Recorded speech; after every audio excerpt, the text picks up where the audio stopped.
Hello and welcome back to another episode. Now today you join me as I once again dive into the DVD collection, our online backup of the films that my wife and I have gathered over the years. And well, essentially you you witness me trying to justify our variated taste in films. Some of them are pretty bad, some of them though are pretty good. And today's episode is going to be a bit different because it's not going to be letters. It's actually going to be all about the word the. For some reason, in this particular backup, certain films have had the word the kept at the front as part of the title. Now, most civilized DVD collections and libraries, for example, when I used to work in Blockbuster, they don't do that. Libraries, book libraries don't do that either as well, because so many titles have the at the start. You'd have this bloated T section. And that's kind of what's happened here. We've got this massive, incredibly bloated T section, which means that I'm having to look at today, the, and then next time we'll look at T, the titles that actually start with T, like Taken, for example. So hopefully that makes sense, even though it makes no reasonable sense at all. And let's dive in, I suppose, starting with The Sixth Day. Now, this is a film that came out in the year 2000. It's part of Arnie's sort of run of films, including things like Collateral Damage, and I think the year before he had made End of Days, where he was fighting Satan himself. And so I very much chunk these movies together. They're not great, but they're very much Arnie, as it were, at that point in his career. And The Sixth Day is a reference to when God created man, and the film actually is all about human cloning and whether or not you should muck about with that technology. Here's a hint: you probably shouldn't. So The Sixth Day is the first. Next we have The 13th Warrior. 13th Warrior is a fantastic film. It's yet another film that's a sort of a retelling of the Beowulf story. And I really like it. I really like the way that Antonio Banderas, by playing someone from the Middle East at the time who's witnessing this sort of slightly alien culture, these Vikings going on a mission somewhere. I won't spoil the film. You are brought into the film from his perspective, but also you get to see things almost with fresh eyes, as opposed to the way that it's sometimes told in other movies. So, quite a chunky film, a film that had ambition. It didn't quite achieve, I think, what it wanted to achieve, but nonetheless a good solid Viking movie. 13th Warrior. The A-Team, fantastic. Whole lot of fun. If you like the TV series, you'll probably quite like this. It's not as good as the TV series in many ways, but in some other ways it's very slick. I actually avoided watching this film for a long time because I just thought it's not going to live up to the TV series. But it's got that sort of Ocean's 11 kind of vibe going on in terms of how the plan comes together and all that kind of thing. And so it's worth a watch. Worth a watch if you're an A-Team fan. The Abyss is a film which I haven't yet watched all the way through because it's 163 minutes long. For some reason I keep on being interrupted. But it is a fascinating Jim Cameron movie. It's got some amazing special effects. The water, in particular, the way that's modelled as the creature, I suppose, in this feature. But also actually the whole sense of claustrophobia that you get at the bottom of the ocean. In some ways, it's more effective than the whole in space. No one can hear you scream. At X many thousand feet below the water, you won't. Not only can people not hear you scream, but you'll drown and you'll be crushed to death. So The Abyss is a I suppose an underrated Jim Cameron movie in some ways. Lots of people they don't quite rate it. It's Terminator, it's Avatar, it's Aliens, and Abyss just doesn't quite get a mention from lots of people. The Adventures of Tintin, not as good as the animated series, not as good as the original books. This sort of the post-Polar Express obsession with this way of animating, especially from Robert Zemeckis, is fascinating. It's put to fascinating use in this movie. The textures and the set pieces are astonishing. But for my taste, as it were, in terms of how they smush together so many elements from so many different Tintin stories, it feels like a pastiche. to use a posh word. It feels like an unnecessary collage of Tintin greatest hits, as opposed to either make up a new story or tell the story from the book, as it were. This one, it's great as a Tintin movie, but it's also not as well. So, but I have it, and I'm looking forward to the next one when it comes out. The Animatrix is probably the second best thing to come out of the Matrix project, following the first Matrix movie. A fascinating collection of stories, short stories from for the most part Japanese animators, anime, literally in the title. And for me, it's probably my favourite one. Actually, is the second Renaissance, Part 1 and 2, where we have the story of the downfall of mankind, how mankind got to the point of having all these robot slaves, and then how shit hit the fan. The Ascent of Money is a documentary series, I think, so certainly a documentary by Electra, who I used to know, and it's one of my little pet peeves, or pet projects. I love it. I love the world that we've created for ourselves in the shape of the financial system, and so this documentary is all about how money came to be what it is today. The Assassination of Jesse James by the coward Robert Ford. I have not watched all the way through yet either. This one is also more than 2 hours long, and boy is it boring. It's very, very slow. But I want to give it a chance, so we will rewatch it soon. The Best Exotic Marigold Hotel, very much a movie set which has been sort of marketed at that so-called grey audience, the older audience, but it's a fantastic film set in India, where people basically are looking for a place to spend their golden years, and it's very British, very Indian, and very good. I like it, lots of fun. The Big Lebowski it's a film that really shouldn't work. It's a bit of a mess of a movie, isn't it, really, in terms of all the different scenes that are in there, all the different ways that things occur, the characters, the bizarreness of just sort of little inserts of moments. But that's also what makes this movie great. The Big Lebowski, from the Coen brothers, is an astonishing film. And if nothing else, nobody fucks with the Jesus. The Blair Witch Project, yep, of course I've got that movie. It was a classic when it came out, and I was one of those people in high school at the time who truly believed that this was a real happening, that something actually happened to some kids in the woods in America. So I very much bought into, I was very much part of that sort of audience. I was soaking it up, and when I finally saw the movie, I was both terrified, but also actually when I learned that this was a production. Obviously, when you watch the extras, it's very clear that these are actors and blah, blah, blah. I actually came to really admire how the filmmakers had made the film, and how they'd done it on a low budget, but also how they constructed this experience in the woods, really, for the actors to explore their characters with. So, yeah, good stuff. The Boat That Rocked, all about pirate radio in Britain in the 60s in particular, is a brilliant film. Fantastic comedy, very quintessentially British, well worth a watch. Yeah.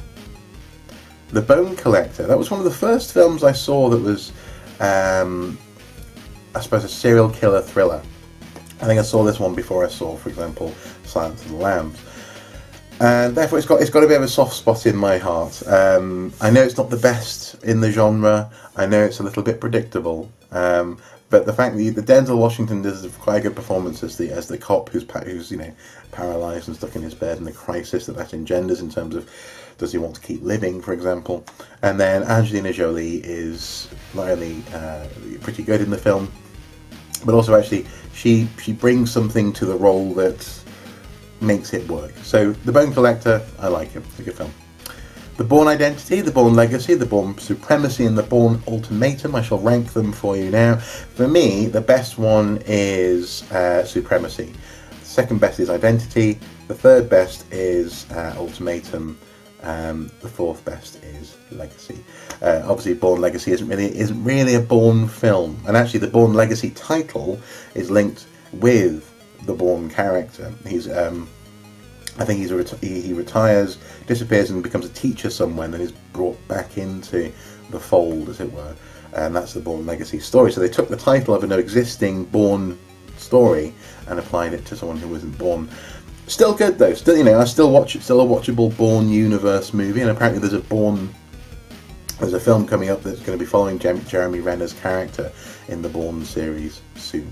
But I have to say that the first time I saw Bourne Identity, though, obviously I didn't know there were other films going to be coming, and the Bourne Identity completely blew me away, especially that sequence with the Mini driving around up and down steps, and the physicality of those car hits is fantastic. Breakfast Club, 80s classic.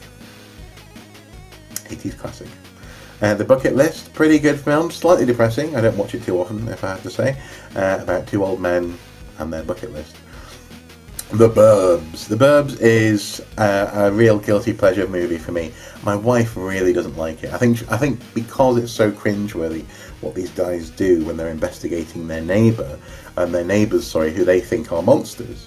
But the great thing about this film is the way that actually it turns the premise back on the protagonist, in so much as maybe the people in the suburbs are the monsters, and the monsters who happen to have moved in aren't, while still monstrous, aren't necessarily as bad as some elements of these normal folk in the suburbs. I like it. It's great, and also lots of really good hammy. I've always wanted to live next to a haunted house, so lots of hammy horror kind of things going on. The Butler, quite a good, fairly hard-hitting story about a butler in the White House. It's a good film. It's a film which I watched soon after watching Selma, actually, and so for me the two of them they merge together, because there's one point in this film where they're watching the Selma riots occur, and the response of the family watching that happen is quite powerful. So it was quite good actually, having watched Selma and understanding what Selma was, then to watch this moment in The Butler where they're watching Selma occur. That was quite. It worked well. The Cable Guy, pretty good. I like it. It's not the best film by any stretch of the imagination, but I quite like it. I like Jim Carrey's character in it. The Cat's Meow is a film that I have not watched. I probably should. It's my wife's film, so I'm not quite sure what's going on there. The Chronicles of Narnia, the original TV series from 1995. It's a box set. We simply had to get it because both my wife and I have some very fond memories of watching that, in particular for me in school. So if it was like a rainy day and there's just nothing we could do, all the work's been done. So we just put Narnia on the TV. Good times. Chronicles of Narnia: The Lion, Witch and the Wardrobe, the film from 2000 and something, 2004 maybe. And it's good. It's good. I like it. It's not, but it's never going to overtake the TV series original for me, sadly. But it's a good film. But also, I seem to recall a very strong sort of Christian sort of message. I mean, I know C.S. Lewis, the author of the books, was a Christian himself, but I seem to recall there was quite a strong sort of marketing element where Disney was sort of almost marketing to Christians. It sort of, for me, it was a little bit uncomfortable, but anyway.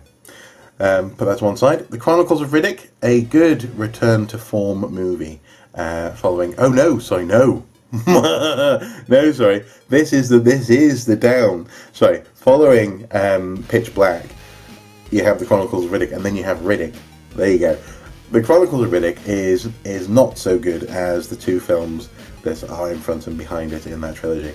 So yeah, sorry, nearly made a mistake there. Chronicles of Riddick, not my favourite Riddick movie. The Chronicles of Riddick Dark Fury, though, the anime, pretty good. Good animation. It's got that slightly fluid, slightly disgusting animation form, which I think was seen in the Animatrix, in the one where the guy's trying to run really fast, trying to break through the Matrix by sprinting really hard. It's got that slightly where joints overextend a little bit, and it's all a bit ugh. So it's got that kind of animation, that sort of Japanese studio take on it, but pretty good. The Colour Purple is a film which I'm yet to watch. I have read the book, and that's why I don't want to watch the film.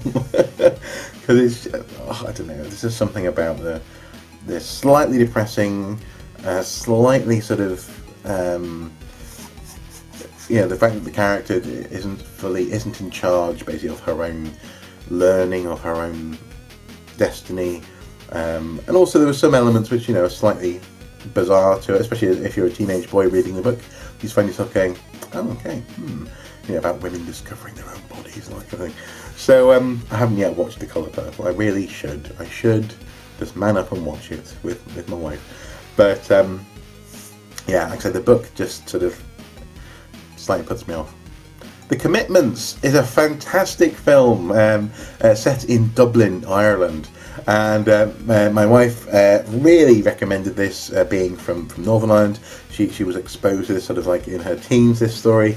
And it's written it's based on a story by Roddy Doyle. And The Commitments, it's the sort of film that can only be made in Ireland. It's got a wonderful sense of humour. One of the taglines is essentially, the Irish are the blacks of Europe, and Dublin are the blacks of Ireland. So they sort of go on this kind of like, I'm black and I'm proud kind of soul music kind of discovery. It's The Commitments being a band, incidentally, which is started in the film. It's good fun. Very, very, very, very Irish humour. I like it. The Constant Gardener is a film which I did not see when it came out. I heard about it, and my wife bought the DVD. Pretty good. Again, slightly depressing. The ending is a bit depressing, but worth a watch. Essentially about a couple rediscovering each other through a spy thriller. And then the ending is just a bit sad. The Crazies is a film which my brother recommended to me, being a fan of, for example, the Dawn of the Dead remake. The Crazies was a film that sort of just, floated onto my awareness not that long after it came out, and it's pretty good. It's not a classic zombie movie. I don't think the monsters are zombies. They're infected, I guess. But for 98 minutes, it's a good ride to go on. Middle America goes crazy. The Crow.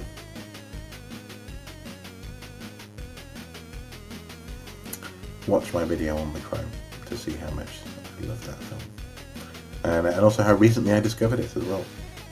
The Curious Case of Benjamin Button. We actually haven't watched it yet. We've got it. We haven't watched it yet, and which is so strange because we both like the actors involved. We both like David Fincher as a director. We just haven't yet got around to watching this film. I have no idea why. We really should. Da Vinci Code. Massively overrated film. The expectation was so huge. Of course, it couldn't live up to it. But good fun. It's a good fun thriller romp through Europe, as it were. The Dark Knight. The Dark Knight Rises.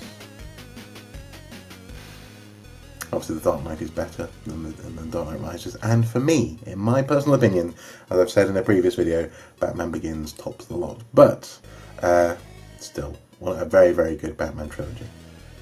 The Day After Tomorrow, a genuine guilty pleasure of a movie for both me and my wife. We love it.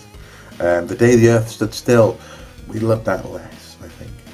The Deer Hunter, I haven't watched it yet. I've got it, and I really want to watch it, and for some reason I haven't. Damn it, I really need to watch these films. The Descendants, my wife got it, we watched it, pretty good. Didn't make a massive impact on me, though, I have to say. George Clooney's pretty good, though, in it. The Disney Wild? The Wild, a Disney movie, presumably. I haven't watched it. My wife got it before we met. It's what it is. The Evil Dead trilogy. The Evil Dead trilogy is of course well worth owning, watching, and re-watching. My favourite Evil Dead is the second one, The third one's pretty good, but I mean they're all pretty good. It's the Evil Dead. The first one is such an achievement though in terms of independent filmmaking. You know, you've got to watch it as a masterclass of how to make a film on a shoestring of a budget. The Fifth Element, crazy, quirky Luc Besson wonderfulness. Absolutely love it. And also Bruce Willis in this movie does a really good job of, yes, okay, he's being in that sense the Bruce Willis character that we've all seen in a million different films, but he brings something else to it, a sort of vulnerability, a sort of a yearning, which means that he sort of falls in love with Lilou. Multipass. The First Great Train Robbery is a film which I caught in my childhood on Saturday afternoon quite often, actually. It seemed to be on TV all the time. Very, very good. I used to think it was actually a genuine, real historical thing that happened, but apparently it's not. It's based on a novel by Michael Crichton. But good. Especially the scene where he's practicing. If you haven't seen it, you won't know what I'm talking about, but when you do watch it, you'll know what I mean. Practicing running up some stairs and getting a key out of a cupboard. That is fantastic. The way it's edited, the way it's cut in between the practice and the event itself. Superb. The Fisher King, very, very fucking good movie. Absolutely fantastic. And Robin Williams, such a sensitive portrayal of mental health problems, basically. Magnificent. The Fugitive, a film which I don't know, it's weird how it seems to have just sort of dropped off. You know, it happened, it was a big deal when it came out. Obviously Harrison Ford continues to be a big deal, but it hasn't really stayed in the canon of Harrison Ford movies, and yet at the time it really was a big film. I quite like it, if nothing else because you get to see Harrison Ford with a beard, you know? Yeah. Obviously it's it's good for more reasons than just that. Also, I think it leads into the follow-up, The U.S. Marshals, which is a good movie as well. The Godfather trilogy.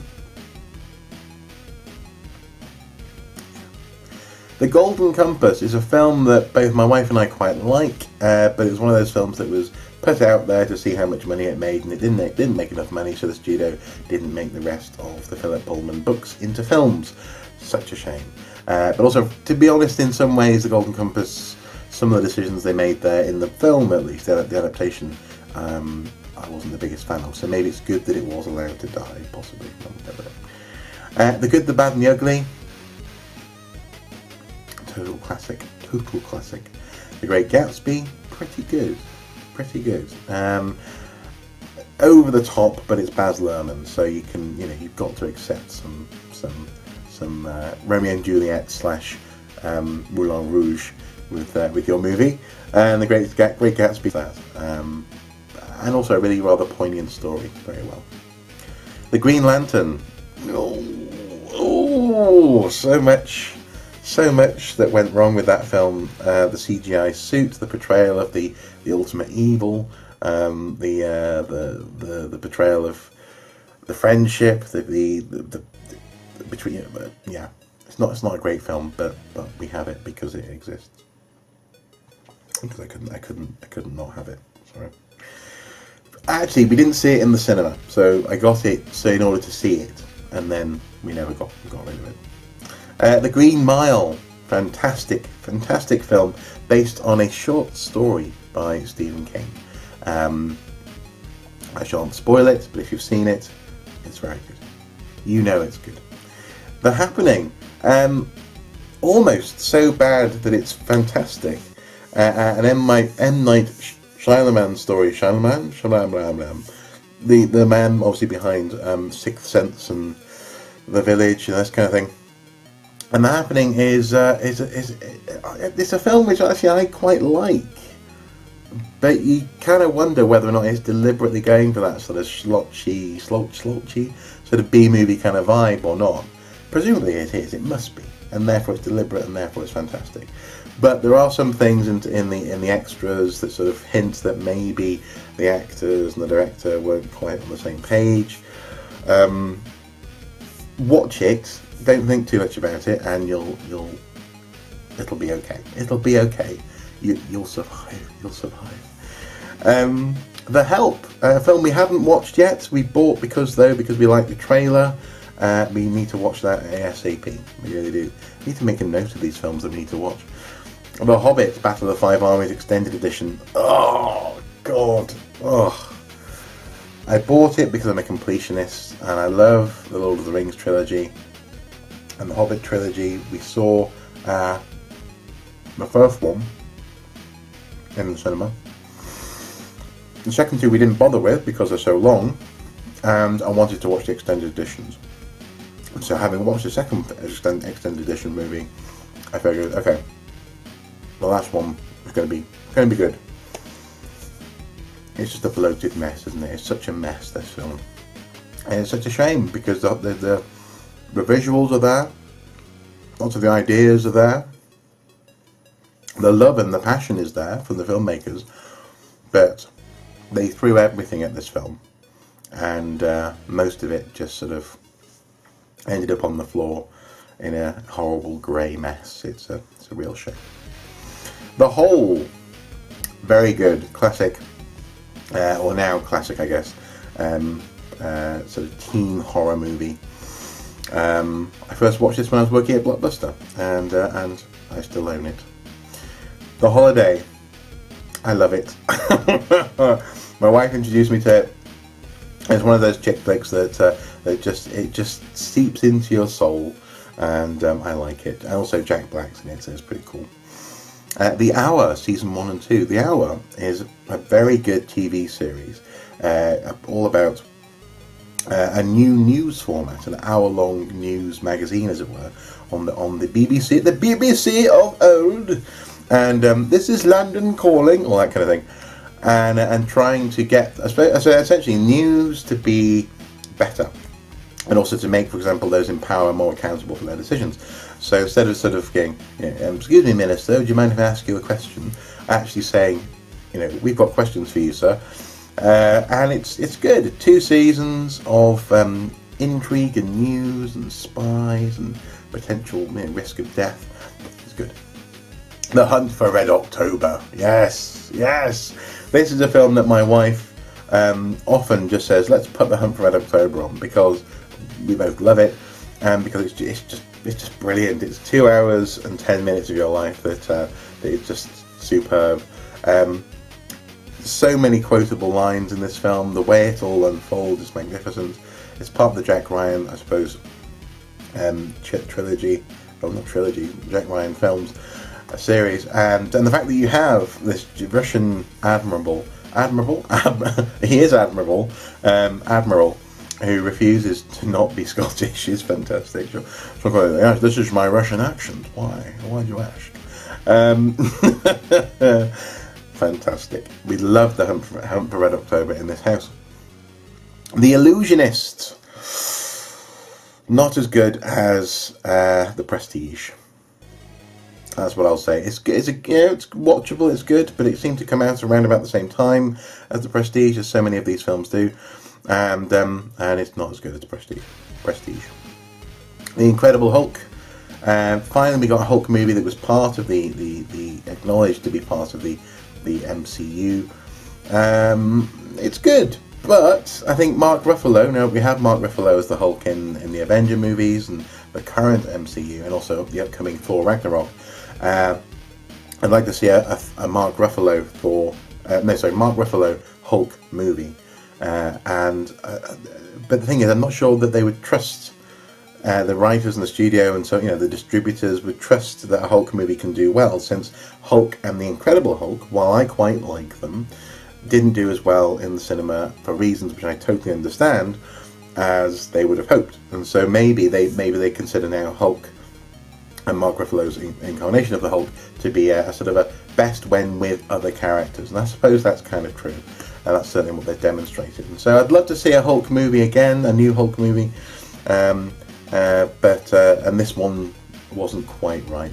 Although it did have some nice little moments. I loved the sort of the slightly Frankenstein music at times in the film, sort of slightly horrific, sort of the organ playing when he's either transforming or in the middle of a battle or something. It's good. It's got good. It's got good, but it's just not. It's not great. The Incredibles. Now that's something which is great. Using superheroes and their powers as metaphors for what they're going through in life. The dad has to be strong. The teenage daughter just wants to be invisible, and she is invisible. The young boy has ADHD, just like he's a speeding bullet, and the mum with stretchy limbs having to do everything at the same time. A wonderful metaphor for family life in the shape of the superhero film. Magnificent. Hopefully Incredibles 2, because apparently it's in the works, is half as good as this film. The International, a very good film, and also a film that came out not that long after the actor in it. Oh, I've forgotten what his name is now. But this chap keeps on being offered the role of Bond, and he keeps on turning it down, and he makes things like The International instead, which is a Bond movie, but also means that he's not been typecast, as it were, as Bond. So a good film, and not, decidedly not a Bond film, as it were. The Italian Job. Obviously, the original from the 60s is the best. I was working in Blockbuster when the remake came out, starring Mark Wahlberg. I've got a soft spot for both, but obviously the original is the best.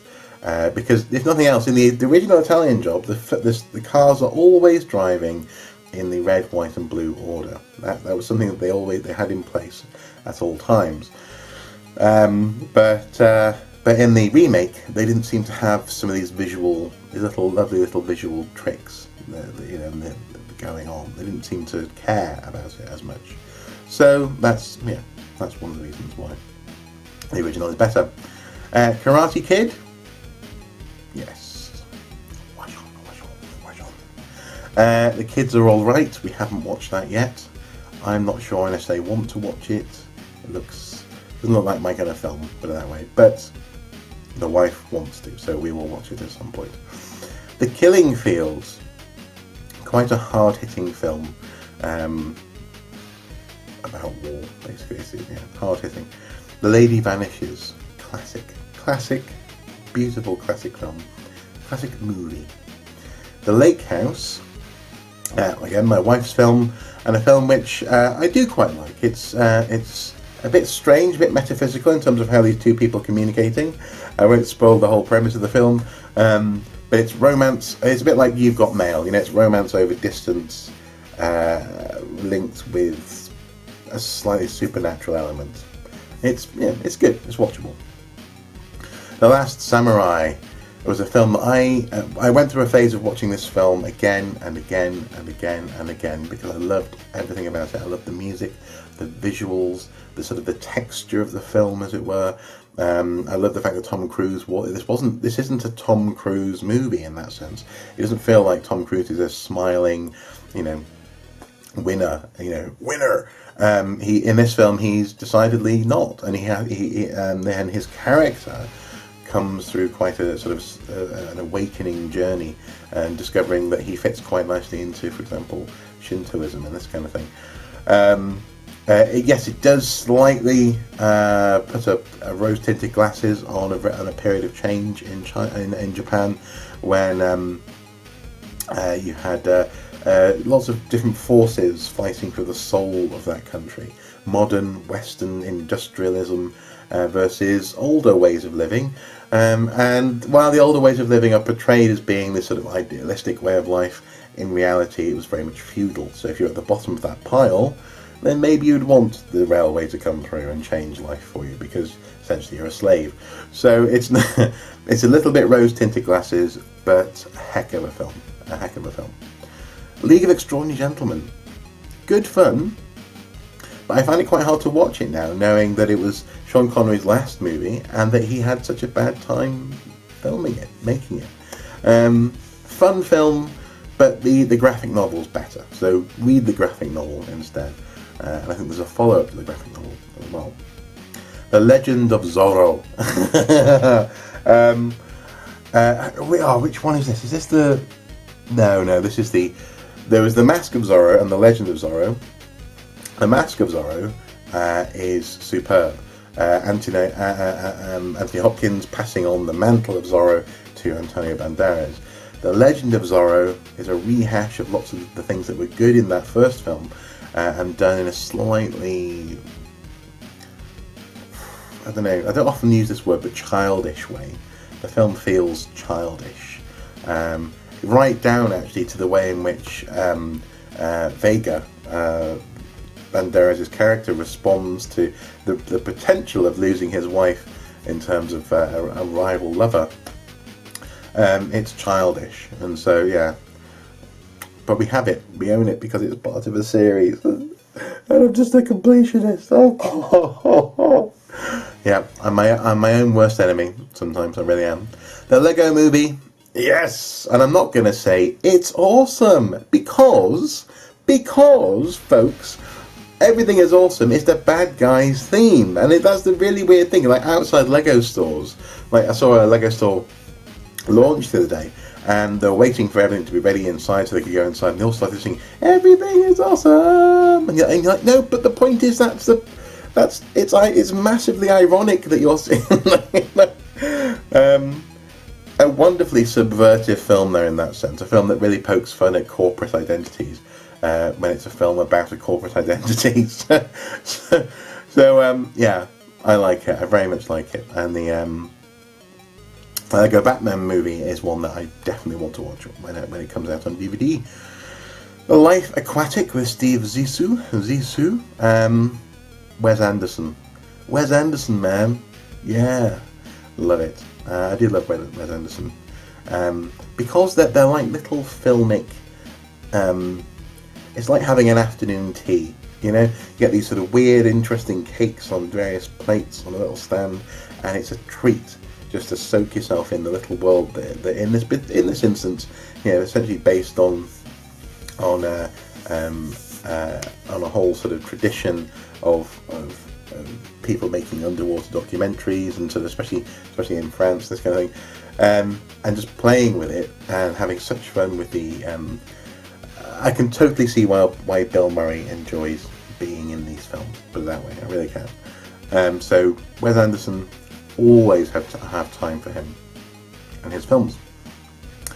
The Fellowship of the Ring, The Two Towers, The Return of the King. Actually, I would rank them in that order, to be honest. Fellowship of the Ring is probably the best of the three films because it feels like the most coherent of them. It is essentially a road trip movie. A to B to C, that's the movie. Two Towers, Return of the King, things start to get more and more complicated. Two Towers handles that better than Return of the King, though, where Return of the King is a great big messy clash of awesomeness. So Return of the King is still quite awesome. It's certainly not as much of a mess as any of the Hobbit movies are, but I don't know. It's kind of. I know. Frankly, the runtime shows, doesn't it? 200 minutes extended Fellowship of the Ring. It's a solid. Just that's the film. 214 minutes. They added a bit more. 240 minutes. Return of the King. They just didn't quite know when to stop, especially those multiple endings at the end. So yeah, interestingly, their release order was, in my opinion, the order of how good they were. The Machinist, an astonishing performance from Christian Bale. Magnificent Seven, great. The original film, Yul Brynner and co. We recently watched on Netflix the recent remake with Denzel Washington. Yeah, it was him. Astonishing, actually. So with the new cast and people like Chris Pratt. And the new one doesn't hold a candle to this one. Based, though, ironically enough, as much as this is the original, it is itself based on the Seven Samurai. So this, I love this sort of interplay of East and West inspiring each other, and what the Magnificent Seven represents in that sense. The Man with Iron Fists, not a great film. I really wanted it to be better than it was, and it wasn't. But visually fun, so that's why I have it. The Martian, excellent. The best alien movie since Aliens, without an alien in it. It's the best space movie that Ridley Scott has made since Alien. And as far as I can tell, I haven't yet seen it, but as far as I can tell, better than Alien Covenant, for example. So The Martian. It's brilliant. It really is, and it could have gone down the route of being like a slightly bloated, bombastic movie like The Day After Tomorrow or 2012 or whatever, but it didn't. It plays that sort of that line of disaster and people trying to solve a problem beautifully. It's a wonderful film, The Martian. There you go, The Mask of Zorro. Yeah, we've already talked about that. The Matrix 1. The Matrix 2. Again, release order is the order in which they are good. Matrix, excellent. Matrix 2, Matrix 3, And essentially, it's all to do with how self-important these films seem to view themselves. And by the time you get to the third film, yes, they have names like Niobe and Morpheus and all this kind of thing. They have this referencing Greek and Buddhist and Christian and Shintoism and Taoism and all this kind of thing, and all sorts of other ideas and philosophies, and it becomes a terrible mess. Visually, in some ways, the third film has some brilliant things, really brilliant things, like the attack on the docks, but there's just no meaning. There's no sort of emotional resonance, and so it just becomes a series of. It's like the second Transformers movie. But I never thought I could get bored of watching robots shoot and rip each other apart. But you can get bored of that, and the Matrix kind of risks that very heavily. The Men Who Stare at Goats, bizarre, très bizarre. And The Mighty Boosh, also bizarre. And I love how each season just builds on. It's a universe that they've got. The Mighty Boosh universe is one which I'd like to visit. The Money Pit, classic Tom Hanks comedy where he's going slightly crazy. I love it. The Mummy Returns, very very good. Not as good though as the original Mummy movie. The first Mummy movie. I actually remember that coming out. We watched that a couple of days ago.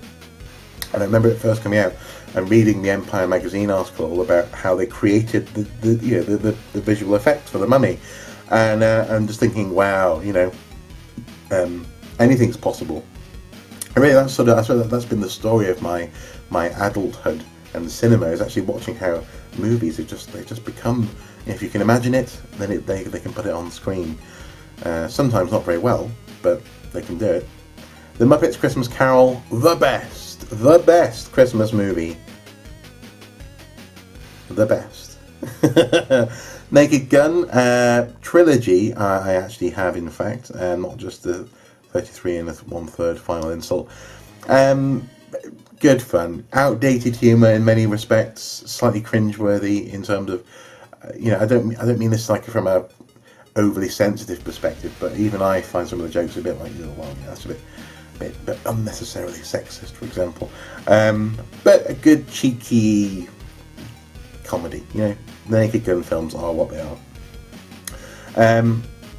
But also in that sense, they're not as classic as the Carry On movies. So, they're trying to be edgy, I guess, as well in that sense. And edgy at the time is not edgy now, I guess. The Nativity, very good drama. We got it on DVD because we were quite struck by it. It was an interesting way of telling the Nativity story. In particular, the response of everyone around Mary to the fact that she's pregnant. So yeah, maybe there's a reason. There's a reason that she has to go away with Joseph, and that's because she's not related to him at that point.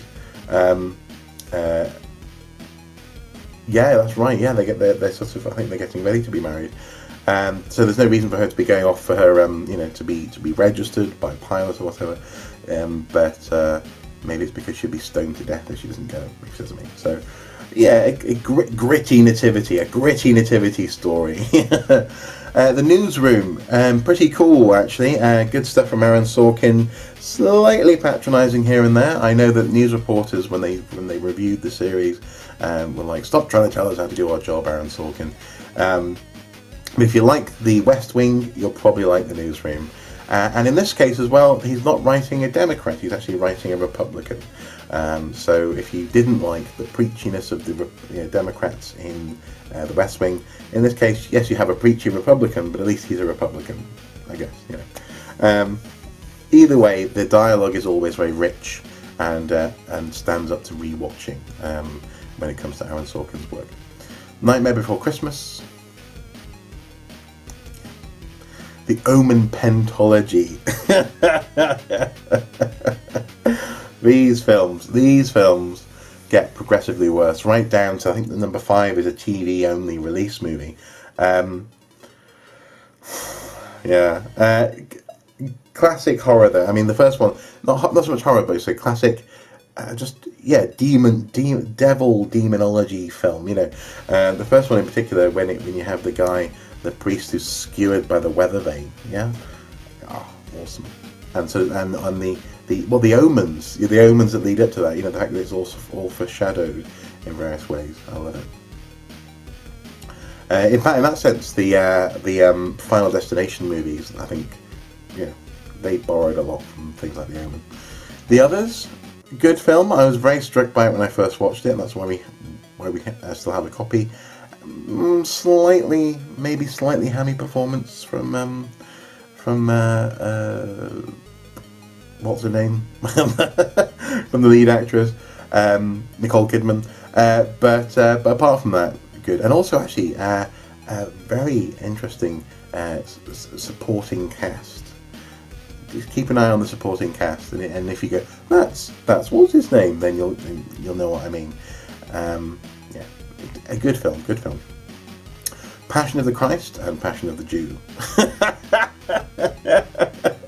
Passion of the Christ is an astonishingly violent, brutal portrayal of the Passion of the Christ. And we have it in particular because actually the languages fascinate us. Both me being an archaeologist, my wife having trained as a classicist at uni, the languages are very interesting because there's no subtitles. So you're actually hearing Latin, you're hearing Aramaic, you're hearing I think Yiddish maybe comes into it. But I don't know. I can only really watch the film maybe once every couple of years because it's so it is so violent, and seeing this one person suffer is quite horrible. No matter if you're religious or not, it is quite horrible seeing it. Passion of the Jew. I got that just because I find it quite funny. It's not South Park's best. It's not their most subtle or brilliant work, but it's quite funny. Phantom of the Opera. Oh man, what a wonderful, beautiful, elegantly constructed but immense car crash of a film. Essentially, Andrew Lloyd Webber turned it into the filmed version of the stage production, as opposed to a film of the story, and that's where it just slightly falls on its ass. But good, I like it, and there are performances in the film and elements of the set design and stages, the staging of the story, which I do enjoy. The Pianist, we are yet to watch. Sometimes I just can't quite bring myself to watch films where I know. I mean, like things like Schindler's List. You just go, oh god, you have to. This is going to be horrible. And but we're going to be watching The Pianist soon because we're watching it with friends. So I know it's a good film. I've heard all sorts of great things about it. Adrian Brody, I think, didn't he win Best Actor for it at the Oscars? But man, I'm expecting a hard slog. The Prestige is one of my favourite films of all time. Partly because, yes, it's a Nolan movie, and I do like Christopher Nolan and his work. But The Prestige, it more than just because it's his, it's not like, obviously I like, for example, David Fincher movies, but he's made bad movies. In this case, The Prestige is a wonderfully constructed magic trick of a film. It literally tells you at the beginning of the movie, are you watching closely? And from there it proceeds to take you on a trip and tell a story in a way that only film can. The way that you hop back and forward in time is similar to in Batman Begins, or for example in Memento, but in this film it's so elegantly and beautifully handled that the story of these two magicians, played by Christian Bale and Hugh Jackman, with Scarlett Johansson somewhere in the middle. Sounds like a sandwich, doesn't it? This story unfolds at a pace which is just right, and in a way that when you get to the end of the film, you'll want to rewatch the whole thing again. It's 2 hours long apparently, but it really doesn't feel like it. It just sucks your face, and you go with it. It gets you by the nose, and you can't quite stop. The Princess Bride. I only relatively recently watched that for the first time, because I was always put off by the title, just like the boy in the movie. Oh, Princess Bride. But it's brilliant. The Proposal, not so brilliant. Watchable chick flickness, but not the best. Not the best chick flick I've ever seen, and not the best film I've ever seen. The Road. Another really depressing film, but a wonderful performance from Viggo Mortensen, one of my favourite actors actually. Obviously, he came to my attention when he was playing Aragorn in Lord of the Rings, but brilliant. The Rocker. Actually, I think I've got rid of that film now. I don't know why that's in here. I'm ashamed. The Royal Tenenbaums, I'm not ashamed of. Again, Wes Anderson, and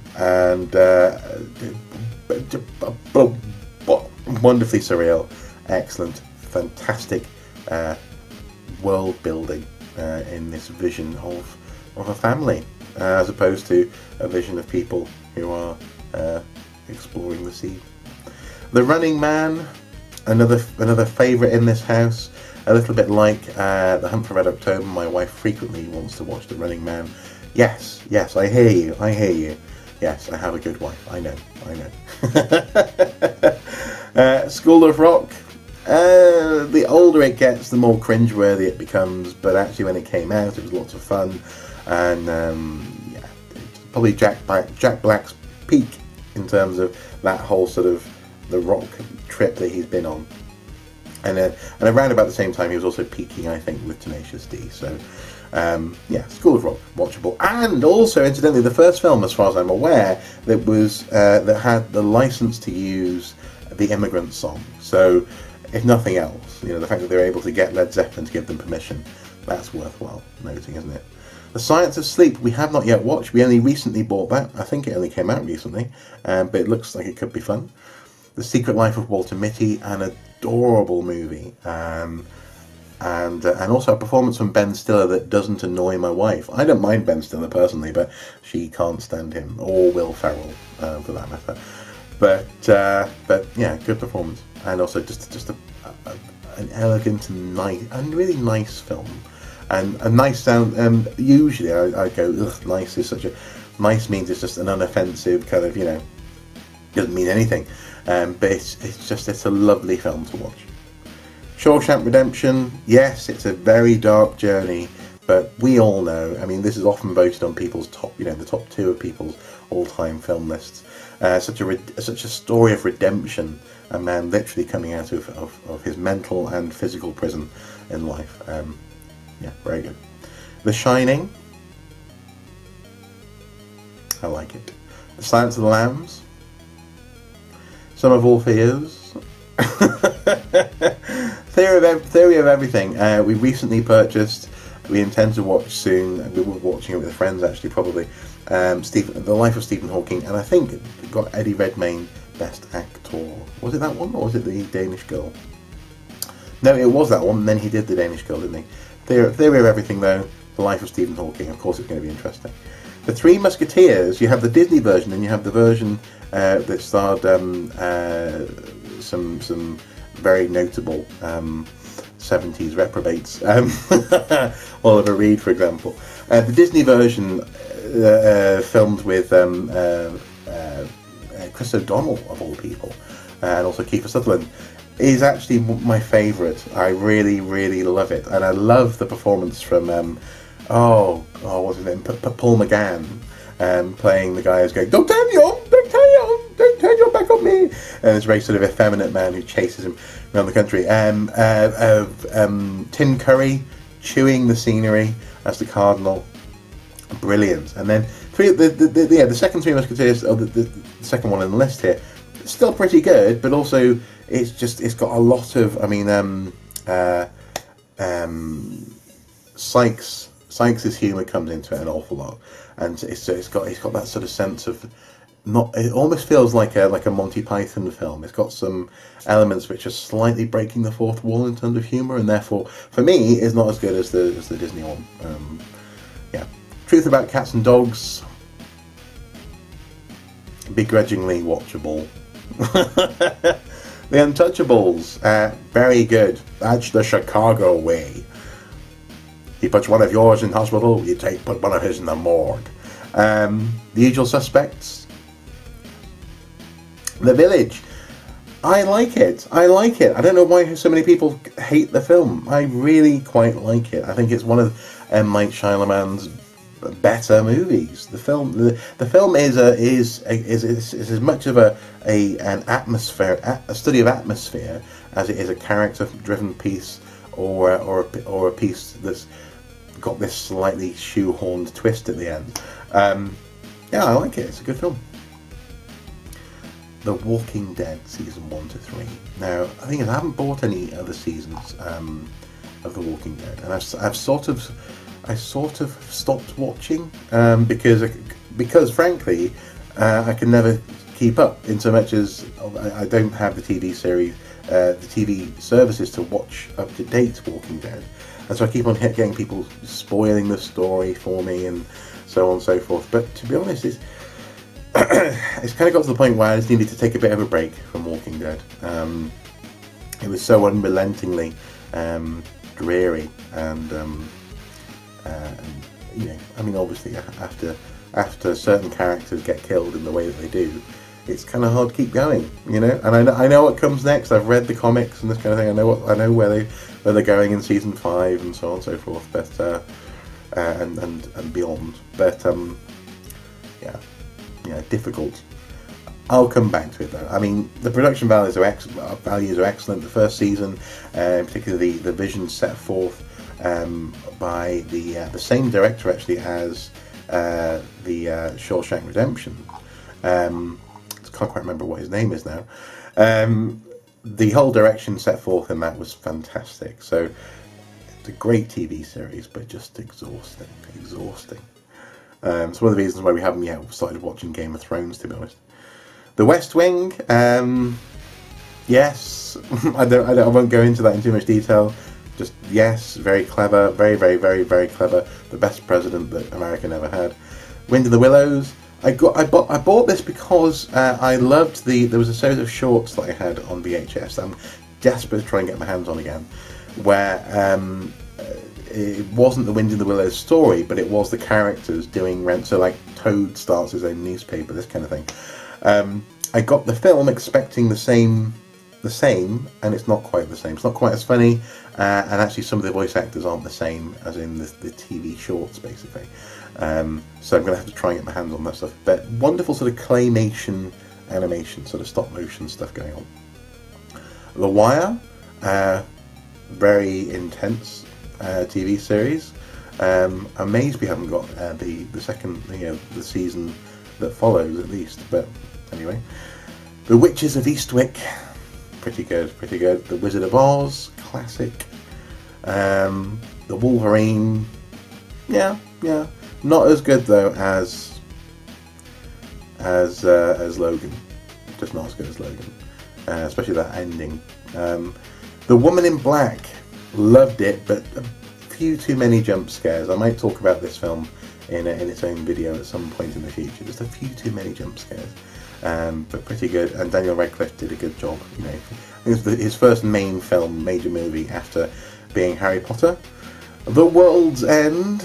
In terms of the Cornetto trilogy, my least favourite of the Simon Pegg, Nick Frost movies, but watchable. We have it, and The Young Victoria, pretty good. There's a moment in that film which my wife and I both find very funny, where they're having an argument, and Albert turns his back on her to leave the room, and she goes, "Do not leave! I am your queen!" And so sometimes my wife she pulls that on me. Not that we often have arguments or anything like that, but sometimes, she'll just go, can you get me a cup of tea? I'm like, no, I don't really want to. I am your queen! So yeah, we enjoyed that. And it's a good movie about the romance between the two, because Victoria and Albert, really did have a romance, it seems. Even though we know her as the sort of the grumpy, frumpy, unhappy lady in her later years, she did seem to love the man that she married, which is wonderful, isn't it? Isn't it lovely? Isn't it lovely? And there we go. That is the. Next we have There's Something About Mary, and then This Means War, this kind of thing, and those will appear in the T video, which will follow this one. Thank you so much for sticking with me through this. It's been a bit of a slog, but I got there in the end, and this is the reason why it took me so long to actually make this one. It's because I was like, oh god, there's so many there's. It's basically like doing so little alphabet. But we managed it. We managed it, and hopefully this has been at least vaguely interesting, as the previous videos in this series have been. I am going to finish my cup of tea, and I think go and have a bit of a rest because my voice is dying. As ever, guys, until next time, do take care. Bye bye.